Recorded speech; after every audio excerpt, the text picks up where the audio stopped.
virtually the same cast or treats the same things as this one. And yes, you can make it to where it's the second and third. We call that a radial gutter cast, or this would be a ulnar gutter cast, or a short arm cast without rigor, whatever you want to call it. Some people call it a cobra cast. All those names need to be in your book with pictures of at least this one. That one there is specifically known as outrigger, short arm cast with outrigger.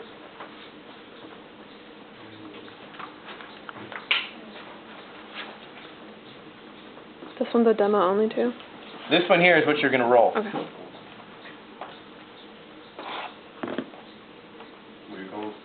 This one here is going to be a ulnar gutter cast or a cobra type cast. Oh, yeah, one of these at home right now. You do. Yeah. Now, you can put your stockinette on any way you want. Mike has his way. I have mine. Regardless, most of the time when you're done with these, do you use moleskin? Yeah, every time. Yeah. You're going to need some type of moleskin to tack edges down. This is a very tricky cast to roll, very technical cast.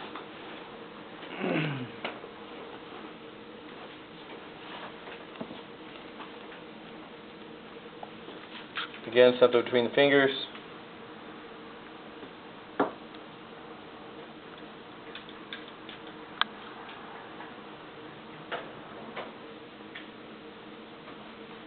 And I'm only starting here because I don't have a little tiny piece of tape to trap down that stockinette.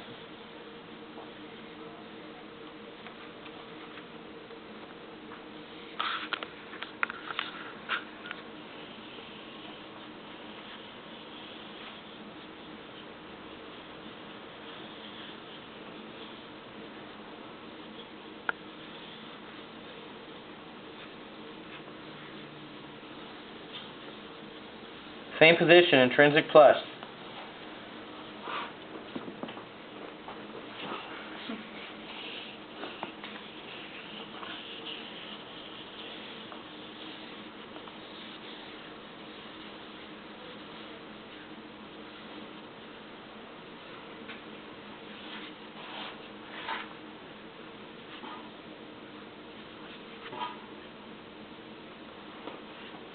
Since this is plaster, even a lot of people who roll this in fiberglass will actually incorporate a ulnar gutter splint. Or if they were going to do a radial side, they might put a radial gutter splint on. Or some type of splint. Make sense? Part of the reason and theory behind it is when you put this cast on somebody, these fingers pay a price. Because now you have fiberglass all the way wrapped up to the tip. So these two fingers right here, when they're trying to move, they're always rubbing up on fiberglass. Patients don't like that. It's very uncomfortable. So making this cast comfortable is challenging. Also, keeping this thin is challenging. If you make it big and bulky, these fingers can't even bend down. That's another common problem.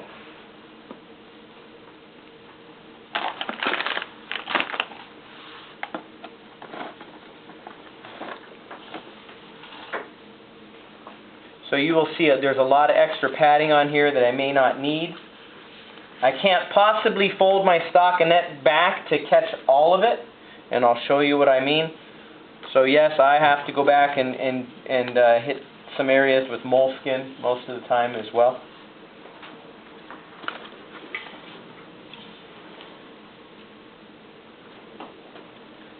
Pay attention to his pattern. There's always a pattern.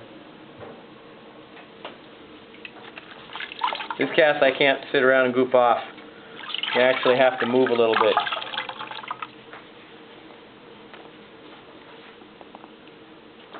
No different, right? Here's where it gets tricky. I'll come straight up. 2 times around. Back down. She's radial deviating very nicely for me. Supposed to be a joke.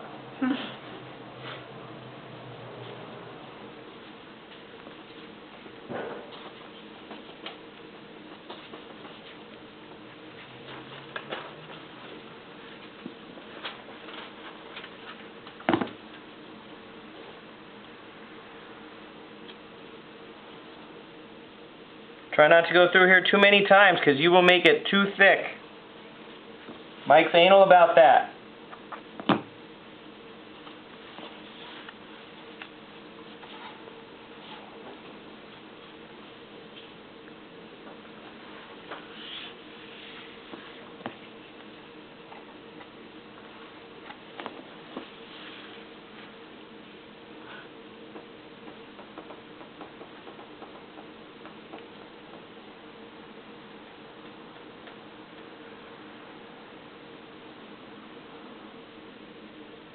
This is a problem I struggle with here. Trying to get that to cover. You don't need the thingy to be visible. I'd like it to be, but I'm not going to mess around. If I'm running out of time, I'm running out of time. As long as they're covered to the tip and I can get to them, I'm happy.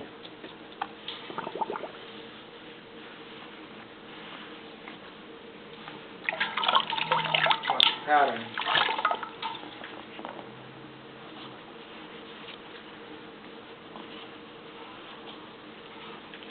Lindy at UCSD rolls with no pattern.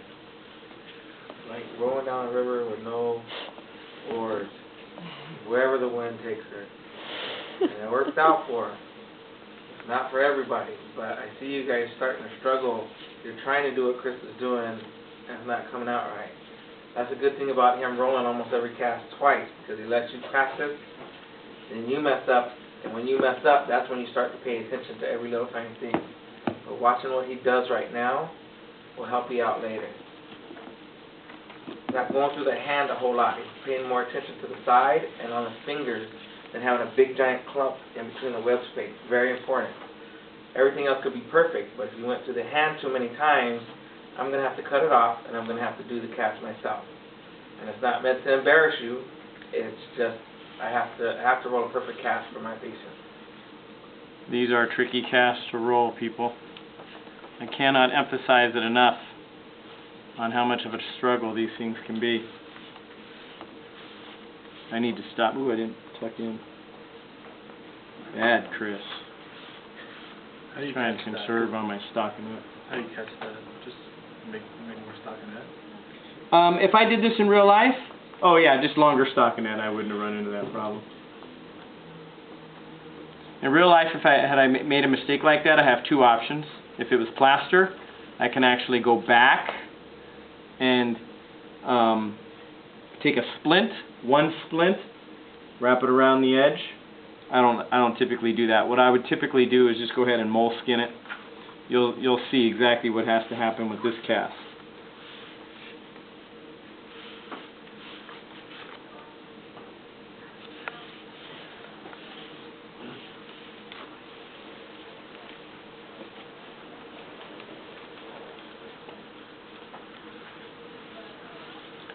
Easy cast to break. I was on the verge of breaking mine. So until you can gain that kind of speed, you will break this cast.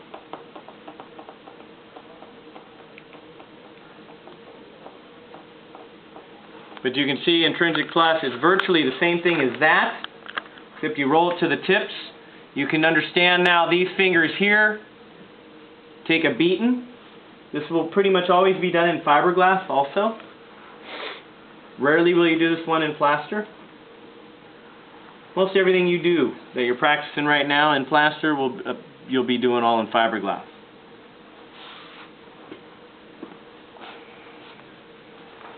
So, problems with this cast. Right here. Right in between the two fingers, in the web space between the two fingers. Sometimes I have to go back with a saw and trim out just a millimeter or two. Makes all the difference in the world. Then you got to go through and moleskin that. You all know what the moleskin is, right? Mm-hmm. Got to moleskin that edge. Also, you see this? I obviously can't get everything because of the way that I do my stockinette. So I'd go back and I'd probably put some right here. And I think I'm pretty good everywhere else. Nice padded edges. Even where I didn't trap it down, I actually have padding. Any questions?